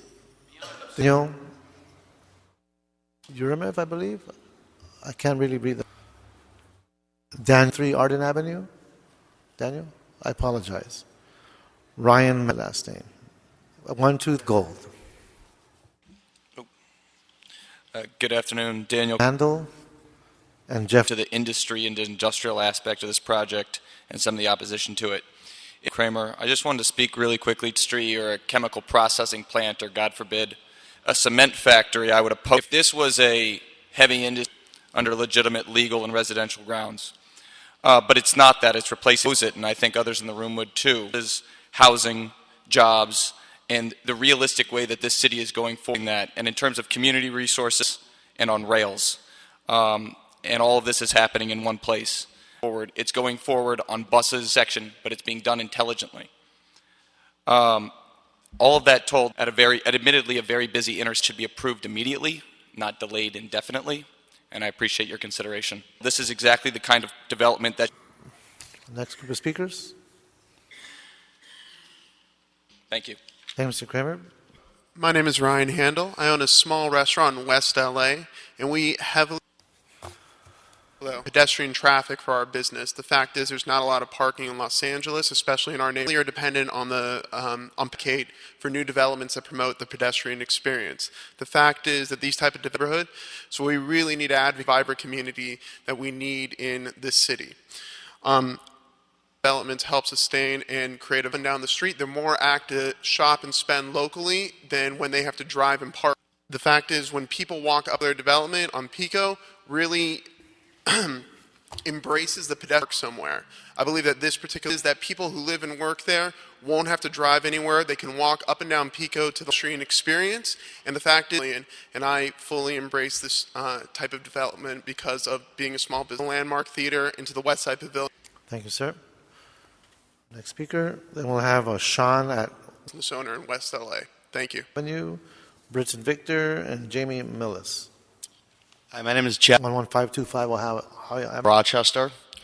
As someone who works and lives in the area and fights West LA traffic on a daily basis, I live at 11535 to change to help reduce the number of vehicles on the road. This project would help accomplish that goal by following this. It is clear to me that our infrastructure needs high-density residential retail developments along transit corridors. The Expo Standing Urban Planning 101, build a transit hub for the area. Add some thoughtful bike amenities and other TOD features, and I think location near the site allows this location to be living in the apartment buildings would be able to do all of their shopping without getting in their cars and get around town by using one of a successful project. People will be able to them at this location. Moreover, a project of this magnitude would likely create many of the multitude of mass transit options available. Economic benefits, not just to the immediate neighborhood, but to the greater West LA area and to the city as a whole. Many jobs generating economy. Everyone wants less traffic and fewer cars on the streets, but we seem unable to make the necessary changes. This all makes a whole lot of sense to me. Opportunity. Please have an open mind and understand that this project would have a positive effect on the entire store infrastructure to allow for this. Thank you. Hi, my name is Sean Connect. I'm Our city. Thank you. Resident. Projects like Kazan, which are next to the Expo line, are necessary for Ohio and Colby. There's already a ton of traffic. I'm not sure how much traffic can get worse if we want to fully maximize the Expo line. Using the Expo line increasingly over since last spring. I've been going to a lot of USC, and I've personally been using Kings, and I've noticed that traffic has gone up on those football games, Clippers, Lakers, and also eliminates a lot of the drinking and driving that young adults like myself use. Ridership has gone up, potentially could do. I see this project but I don't do, but and I hope that a lot of high-density mixed-use residential is a great way to connect our city as well. Transit stations are built because I would love to live near one because right now I have to drive to Culver City for the projects near train. And I think it'll actually help the traffic as well, and I approve this project. Thank you. Thank you. For the closest one. Good afternoon. My name is Britton Victor. I reside in Malibu. I split time in two locations because I'm driving so much, as well as Los Angeles. And I actually the rail now pretty often, the Robertson exit exactly. And I actually take the argument for traffic as something it's a constant in LA. We're the second largest city. I find that the opposition has been there for as long as I can remember. There were postcards at LAX in the United States. Traffic, a massive line of cars on the 405 with smog. Air quality that said, welcome to LA, and it's an improvement that we have a rail system, that we have expanded bike lanes in Los traffic. That's a constant. It's used, and I really question if the opposition is taking the rail, specifically today, Los Angeles, something that I personally bikes. I know one gentleman specifically has. But with a development like this to come to the meeting, or if they're taking their consideration, riders like myself that use the rail, that use bike lanes, and candidates that takes in consideration. Thank you so much. Jamie Millis. Gas. It's imperative that we... Good afternoon. Jamie Millis, current resident of West Los Angeles, and Colin Flaherty. Angeles at 9th and Fig. I'd love the opportunity to take the Expo line to have an employee down here at downtown Los Angeles, feet similar to where the Kasdan project is located, jump on the Expo line, be downtown where I live to walk just 100, worry about the traffic and the commute to downtown. Would be a huge half an hour and be back, not having to. Similar projects have been wildly successful downtown, relief of stress. I think with Kasdan projects, with the similar area and the Los Angeles are young employees of downtown and would like to use the Expo, residents of the area of West to walk to the Expo line and not use their car to relieve traffic in the neighborhoods line and have the opportunity. Thank you. Thank you, sir. Colin Flaherty, Doris Isolini. I am in support of this project. Nancy Friedman. Well, 3 or 4 more cards, folks, almost. Amy Nelson. Colin Flaherty of 100 North Clark in West Hollywood, and I'm here to speak in support of the project. Go ahead. I moved here from the Boston area where I was able to live and function completely project. I recently, moving here, I was kind of forced into the decision between living close without even owning a car, in a neighborhood I would prefer where my friends are located closer to the water to where I'm working here downtown, or people in Los Angeles could benefit greatly from the additional time, convenience. I think that a lot of production that living and commuting from such a project would occur. Thank you. And stress reduction. Doris Isolini Nell. Thank you. Opposing the project. Okay. And listen, I'm here of the different aspects, whether legal or environmental. All of the important for this commission for this city planning commission are to really address to department in the area will be living with this all the while, because we who live, it provides jobs.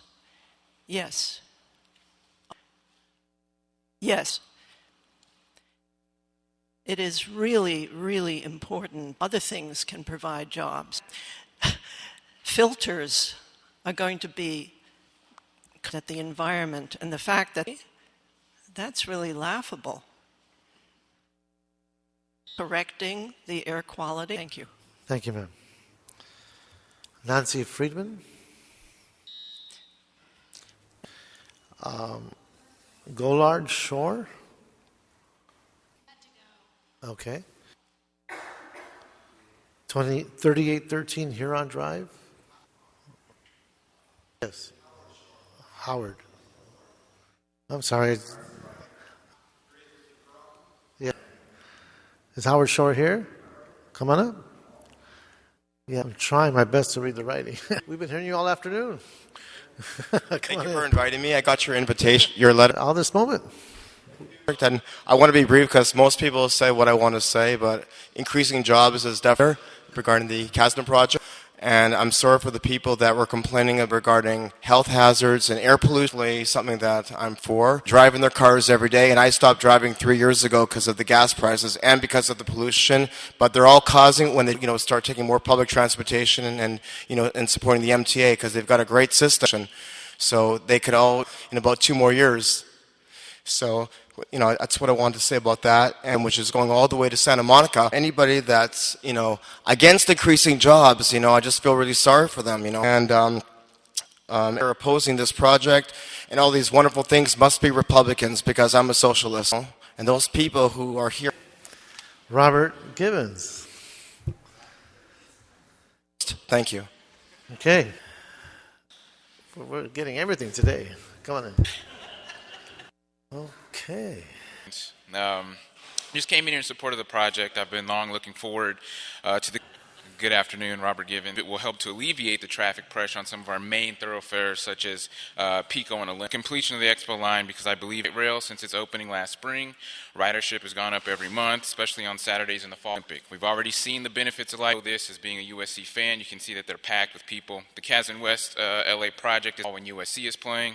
I know, known as transit-oriented development, and this developer should be applauded for bringing this kind of socially responsible to model the nationwide trend West Side, situating a high-density project with a mix of housing units with different sizes of resident project at long last for the wing. The result will be more urban, more walkable area with a wide variety of housing options. Let's not forget, serving retail is sound urban planning in the country. This is the city, not the suburbs. Mixed-use project with housing, commercial space. That we live in the second most populous city, and the use of man transit systems, along with, in the long run, helping getting cars off the street, adjacent to major transit hubs, encourages share that vision. Please make this happen by Okay, thank you, sir. Thank you. Okay, we have... That's the future I'm looking forward to, and I hope you... Then we'll have our elected officials. After Mr. Katz, we'll have Sean Bayless, and then we'll have Howard Katz, and then Navarre. Okay. You should fill out a card. There it is. I'll try to make one of those promises that every attorney promises they can keep. No? All right. I'm just going to address some of the legal issues. I'll be brief. Right. From counsel. Let me first talk about some of the claims about the legal, as I'm the applicant's land use and city planning commission hearing about process.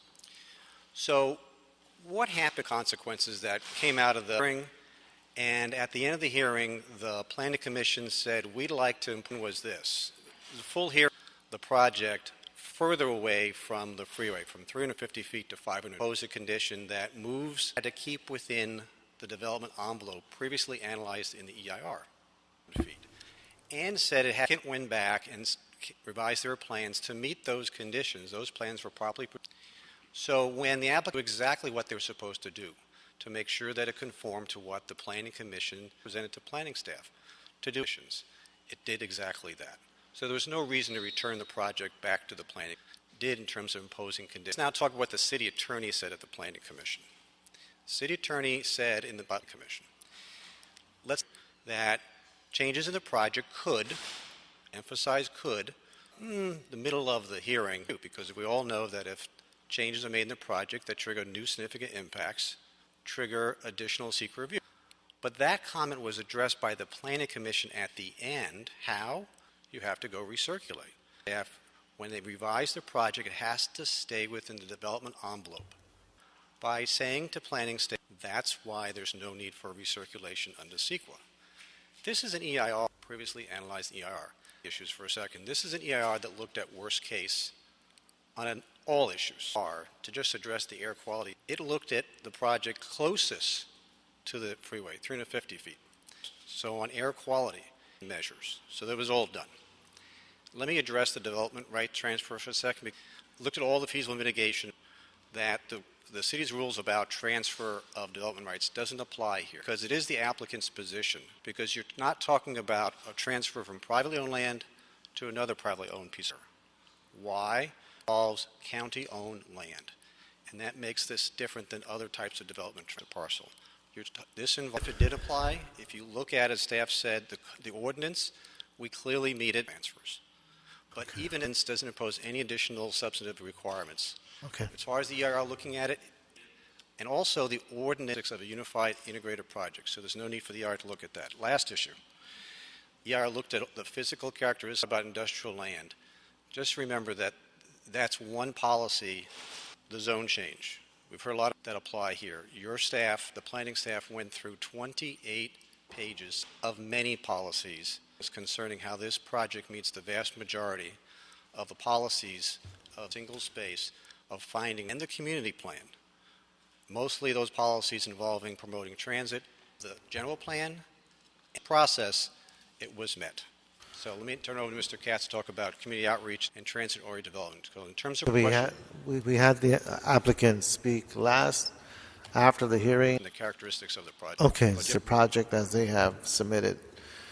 And Mr. Katz, are you almost done? So that they had a chance to introduce this project for over 6 years. And in that 6-year period of time, we've had to modify our design. We've been working on changes that occurred, both asked for us by the city and by the community. Design and reflect change for meetings of different agencies, neighborhood groups, neighborhood councils, homeowner groups. We've had over 100 community. We've designed a project that is very responsive to a TOD, etc. We believe we grade station that was adjacent to our property all of a sudden changed to a grade originally started as an act that spans Sepulveda Boulevard. We made our changes accordingly.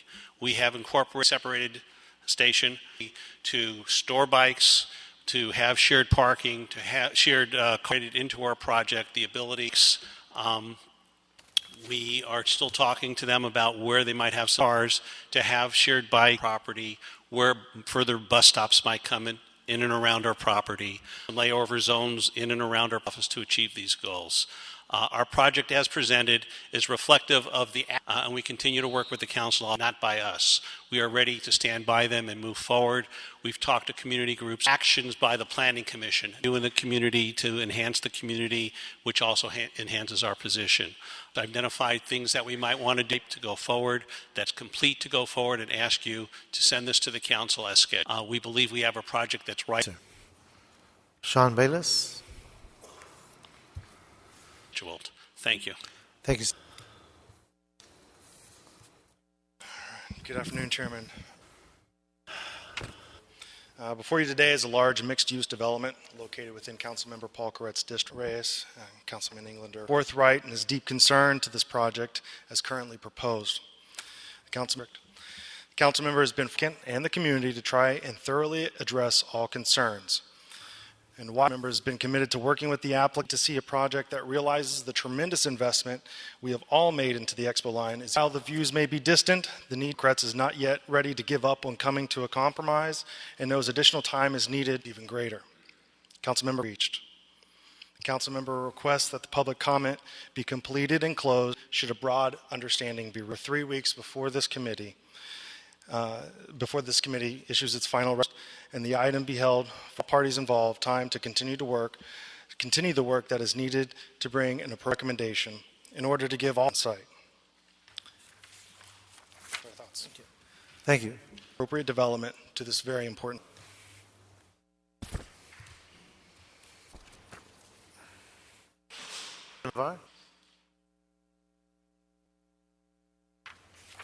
Good afternoon, Chairman Reyes, Councilman Englander, Rogelio Navarre representing the Mayor's Office. What is before you today is a item that was reviewed and thoughtfully considered by the City Planning Commission and unanimously approved. It is the type of development that we feel, the Mayor feels, is a quintessential example of TOD, smart growth, urban infill development. The billions of dollars that the city has spent in its infrastructure, both on light rail and bus lines around the city, is something that is being leveraged by this type of project, and we urge you to have it move forward today. Thank you for your time. Thank you. Can I have the staff come to the microphone?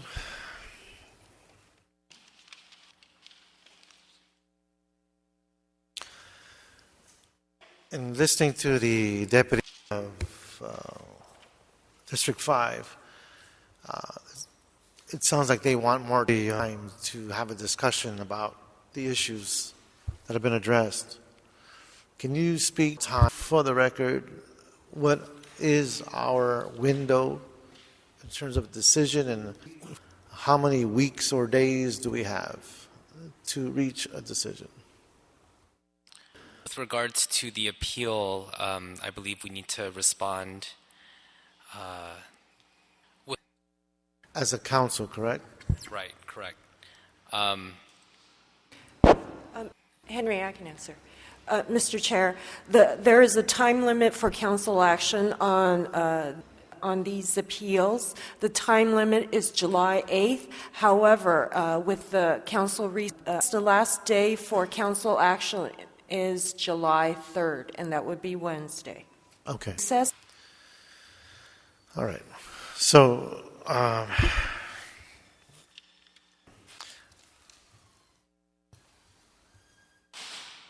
Roberto, if we wanted to take action and move this forward,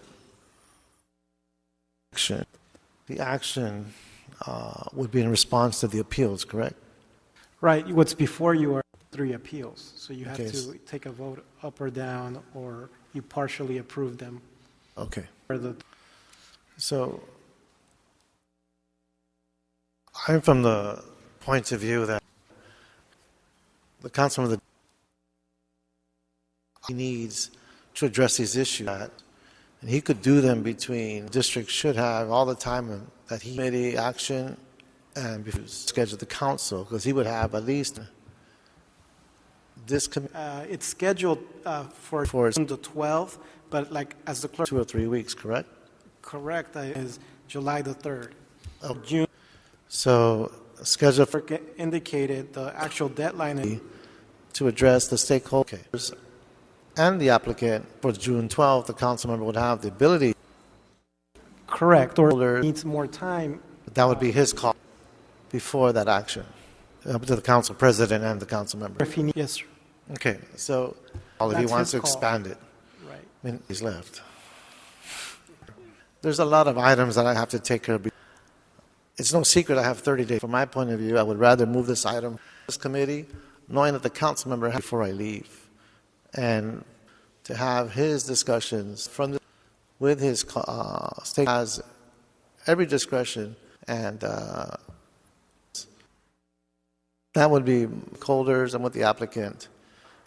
I haven't really spoken to how we're going to respond to the actions or my suggestions, but Councilman, the direction I'd like to go.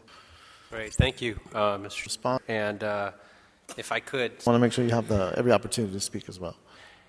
I couldn't help but turn on television this weekend and see my call, since he brings up the 30 days, everything he's done, and to hear the community colleague Ed Reyes all over it with the LA River, and to actually pick up and kayaks and go down the LA River, coming out on a beautiful weekend, about the responsibility of sitting in one of these chairs and taking every and that, you talk making sure mitigations and impact with, and then while all that noise is going, single vote very seriously, listening to the community, to have something that you're so focused on all the time, to see through fruition going on constantly, and support outside the city on all.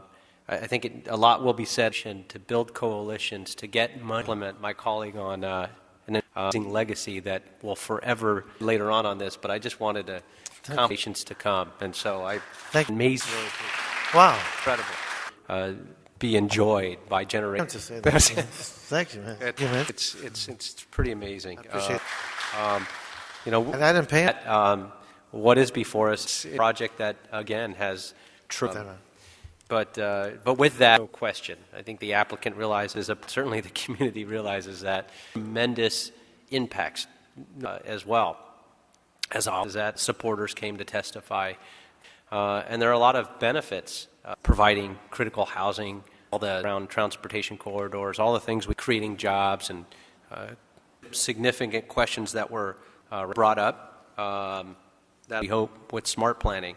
I think there was mainly the entitlements that still I have some concerns with.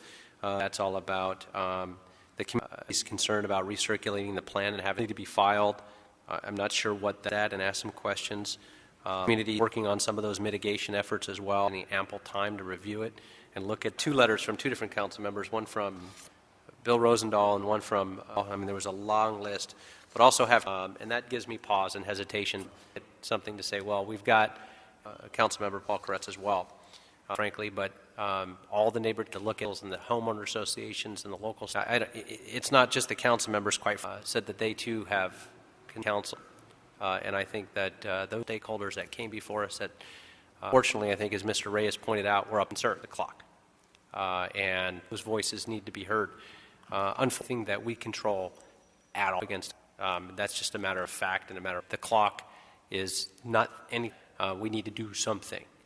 And I am not comfortable with moving of law. And having said that, I would respect the member's decision to keeping this forward with my vote for us in the time and having the whole body councilman on this as well. You've got two different council members that here, but also realize what's before that should publicly weigh in on this, weigh in from a legislative perspective. They're not part of this committee, city, and so I would be comfortable with moving it on to council with no recommendation from a planning perspective to the whole. They need to send it back here, or by then hope they could work out nation so they can weigh in on this as community and at least inform us. Hopefully, I would hope that that dialogue can some of the bigger issues or sit down with it. Though there's been numerous community meetings, the applicant continues. From what I have heard, an experienced team that meeting worked through these projects has brought on, and one thing I am confident is that I've seen a lot of the team members he does have in different projects for many years, and homeowner association groups, and so I would urge them to continue do have an experience of working with stakeholders, but take advantage of that time. So, but that would be where I'm at. And doing that, and not wait till this come to council. Words of encouragement. I would move to respect that, Councilmember, and again, I appreciate your work. My discussions with the staff, I given the review and information to deny the appeals, given our experts who have been involved in the decision that has been generated by how the commission went forward, planning, and based on the letter that was discussion and how, and their interpretation of the grant in response to the attorney's assertion, written by Director. To be brutally blunt, I know the city are doing this in a very, and given what has happened the last 2 weeks in the city, how can I put this energetic environment, get focus on this in a manner that clear as could be, given all that. And so it's hard to, that I'm satisfied is a level of analysis has been generated energy. But bottom line for me is I'm thankful that they were able to respond with so that they are doing the work further by the planning staff. I am, Bond, this could move forward mission, and that would be my position without a recommendation. So, Roberto, one with the recommendation, one, how do we want to lay this down for the record? So your actions to submit it? Mr. City Attorney, one council, then I'm for to deny the appeals. To the council without recommendation. So how does it land in the council? Well, okay. So that's it. Note in the report that the council member, the chairman, it would appear that the clerk would have to deny all of the appeals. And the one member stated for the record, denial to submit it to the council without recommendation. And it's just from a big picture. Basically wanted to gag for these years and looking at how we look and perceive your point of view, sitting in how we move at relations and goods and services, transit-oriented district at a regional level, structure behaves. And I believe popular those growing pains as we go through these kinds of this does depend on changing how our public hearing would be open and even in council. That's fine. Cases. And Councilman, as you know, the action of this committee, I want to thank you for your patience. And okay, folks. So that's anybody here for public comment? For your saying none, this meeting is adjourned. Move forward.